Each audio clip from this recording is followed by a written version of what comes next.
Hey there, and welcome to this explainer. Now, if you've ever looked in a math proof and felt that immediate knot in your stomach, or if the very phrase irrational numbers just makes you want to slam your textbook shut, well, take a deep breath. Seriously, let it out. You are in exactly the right place. Today, I'm going to be your friendly tutor, and we are going to walk through this whole thing together in plain, simple English. No pressure, no stress. Just clear, logical steps to help you absolutely crush these tricky concepts so you can walk into your next exam feeling 100% confident. Let's get started. Now, before we even think about looking at a formula, I want to show you why this math actually matters out in the real world. We use advanced math every single day, whether it's a computer calculating some crazy complex shopping discount, a surveyor measuring out a plot of land, or an algorithm keeping your phone data secure. But let's look at a building design. Imagine you're laying the foundation for a perfectly square room, exactly 1 meter on each side. To make sure those walls are absolutely perfect, builders have to measure the diagonal. But here's the crazy part. The length of that diagonal? It's the square root of 2. And that number literally never ends. It just keeps going and going forever without ever repeating a pattern. That, right there, is the physical reality of an irrational number. So let's just gently break down the core difference before we start writing out any equations. Think of numbers as having two completely different types of personalities, okay? A rational number is, well, it's tidy. It can be written out as a neat, simple fraction, just a divided by b. Think of your standard 1/2 or 3/4. An irrational number, on the other hand, is messy. It's wild. It absolutely cannot be written as a simple fraction. If you actually try to write it out as a decimal, it's going to trail off into infinity, never ever settling down into a repeating pattern. Okay, so how do we prove these wild numbers actually exist on an exam? Well, we use a technique called proof by contradiction. Now, please do not let that name scare you. I want you to think of this not as some terrifying algebra test, but as a really fun logical game. And here's exactly how you play.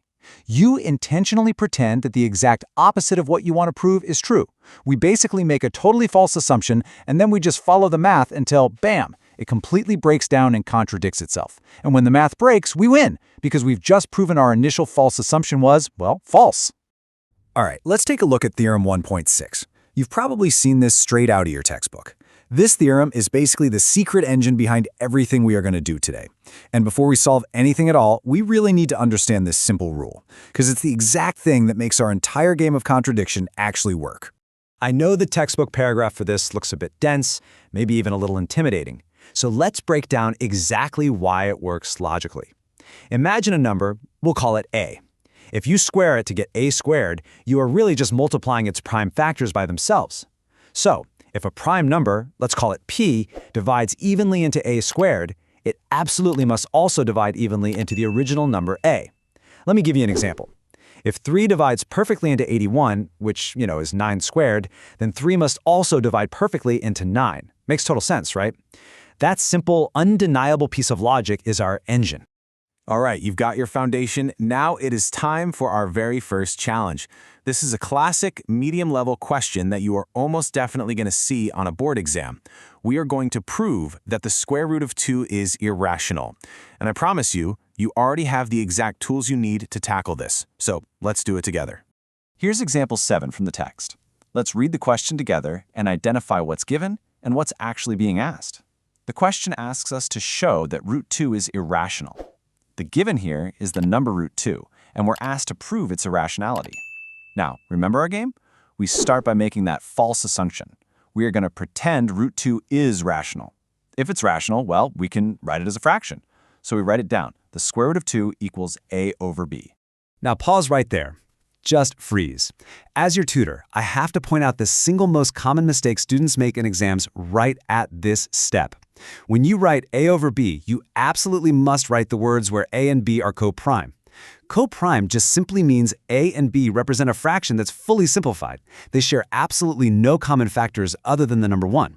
If you forget to write this little detail down, the whole mathematical trap we're building, it just won't work, and you're going to lose marks. So don't forget it.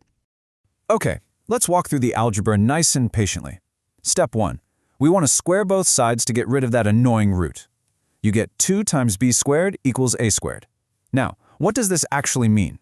It means a squared has to be an even number, so 2 divides into a squared. And hey, thanks to our engine Theorem 1.6, if 2 divides a squared, then 2 must also divide a. Awesome. Now, let's just substitute a with 2c. Plug that right in, and the math simplifies to 2 times b squared equals 4 times c squared. Or, if we simplify it further, just b squared equals 2 times c squared. Would you look at that? We just proved that 2 also divides into b squared, which naturally means 2 divides into b. And this right here brilliantly illustrates the exact moment the math breaks. Think about it. We just mathematically proved that both a and b can be divided by 2. But wait a minute. Didn't we just explicitly state on our exam paper that a and b are co-prime and share absolutely no common factors? We sure did. And there is our contradiction. Because a and b share a factor of 2, our original assumption that root 2 is a neat, tidy, rational fraction was completely 100% false. Therefore, root 2 has to be irrational. Boom! You literally just solved the hardest part. Okay, take a breath, shake it out. You just survived the root 2 proof. And the absolute best news is that if you can do that, this next one is going to feel like a total breeze. Let's shift gears to an easier mixed number proof. We are going to prove that 5 minus the square root of 3 is irrational. Let's look at the given here, 5 minus root 3. And what's asked? Prove it's irrational. We're going to play the exact same game. Step 1. Assume it equals a over b, where a and b are co-prime integers.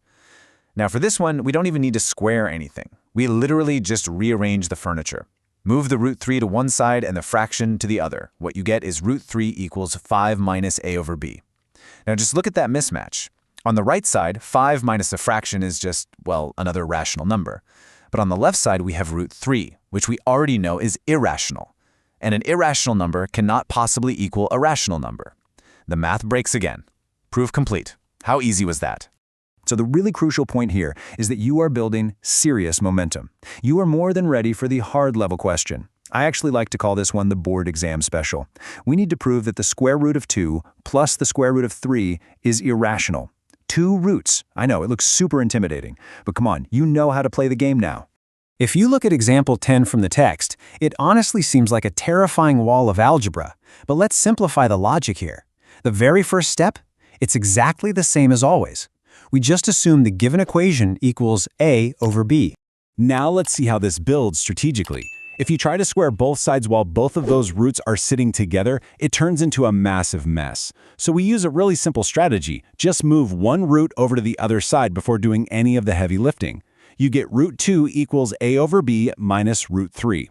Now when you square both sides, the math actually stays clean and totally manageable. You'll eventually isolate root 3 on one side, and once again, you get an irrational root equaling a messy fraction of rational numbers. And there it is. Contradiction achieved. To make absolutely sure you walk into your test fully armored and ready to go, I've actually distilled everything we've learned today into a quick 5-point cheat sheet directly from the textbook rules. Number 1, the square root of any non-perfect square is always irrational. Number 2, a rational number plus or minus any irrational number is always irrational. Number 3, a non-zero rational multiplied by an irrational is, you guessed it, irrational. Number 4, always start your proofs by assuming the opposite. And number 5, the biggest one of all, always state that a and b are co-prime. And finally, as promised, here is your surprise trick to solve these way faster in your exams. When you get one of those mixed number proofs, like 5 minus root 3 or root 2 plus root 3, your one and only goal is to isolate the irrational root. Just move the numbers around using really basic algebra until that root is completely alone on one side of the equal sign. The very moment you do that, you've created your contradiction. It really is that simple. You've done absolutely fantastic work today. You took concepts that look like a totally foreign language and broke them down into simple, logical games. So, as you walk away from this explainer today, I want to leave you with a thought. These never-ending, irrational numbers, they aren't just stuck in the pages of a textbook. They're literally in the foundations of the buildings we live in, the curves of nature, and the digital signals bouncing all around us. So keep your eyes open. Where will you find your next impossible number? Thanks so much for joining me, and happy studying.